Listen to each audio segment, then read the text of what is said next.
রাজধানীর কড়াল বস্তির ভয়াবহ অগ্নিকাণ্ড যেন শুধু ঘরবাড়ি নয়, হাজারো মানুষের স্বপ্ন, নিরাপত্তা আর ন্যূনতম জীবনের ভিত্তিও পুড়িয়ে দিয়েছে।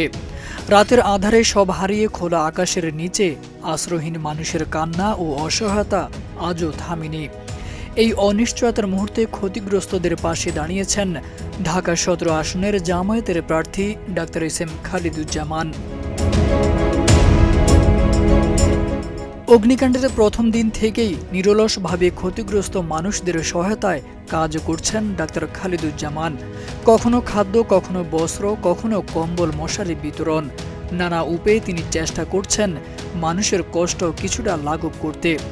শুধু তাই নয়, তিনি আয়োজন করেছেন একটি দীর্ঘস্থায়ী মেডিকেল ক্যাম্প, যা টানা ৮ দিন চালিয়ে ইতিহাসে সৃষ্টি করেছে। সাম্প্রতিক সময়ে দেশের কোনো মানবিক উদ্যোগে এত দীর্ঘ মেডিকেল ক্যাম্পের নজির পাওয়া দুষ্কর। ডাক্তার খালিদুজ্জামান প্রতিদিনই খোঁজ খবর নিচ্ছেন ক্ষতিগ্রস্ত পরিবারগুলোর। প্রয়োজন হলে মুহূর্তে ছুটে যাচ্ছেন সহায়তা নিয়ে।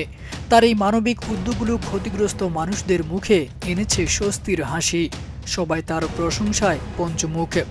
তারা এমন নেতাই চান ভবিষ্যতে, যে কিনা তাদের বিপদে যে কোনো মুহূর্তে এগিয়ে আসবে, শুনবে বিগত সময়ে তাদের অপ্রকাশিত হৃদয় নিংড়ানো কথাগুলো, যেখানে আছে সমাধানের একমাত্র পথ। আর এটা সম্ভব ডাক্তার এস এম খালিদুজ্জামানের পক্ষেই, এমনটাই মত ভুক্তভোগীদের। সবচেয়ে বেশিরভাগ জামাতের পক্ষ থেকে আমাদের অবদান বেশি হয়েছে এবং তারা বেশি সাইডে এসে দাঁড়াইছে আমাদের জন্য, অসহায় মানুষের পাশে এসে দাঁড়াইছে। আমার স্বামী, আমি, আমার ছেলে মেয়ে। কি কি সেবা নিয়েছে? এই যে জ্বর, ঠান্ডা, সর্দি, গা ব্যথা, মানে এই সংসারের এগুলো পোড়াটোড়া টানাটানির জন্য এই আমার স্বামী পাশে আছে বসা।